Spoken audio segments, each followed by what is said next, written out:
జారిన కన్నీలు కడుకును దేవుని పాదాలు ఇప్పటి నుండి నీ కళ్ళు చూసెను దేవుని కార్యం. మరొకసారి దగ్గరగా కన్నులు జారిన కన్నీరు కడుగును దేవుని పాదాలు ఇప్పటి నుండి నీ కళ్ళు చూచును దేవుని పాదాలు. స్తోత్రం. ఉందిలే దేవేనా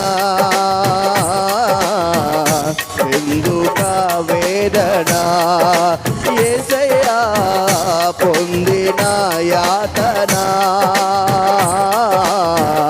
దేవుడే మరచును. మరొకసారి బిగ్గరగా ఉందిలే దీవెనా ఉందిలే దీవెనా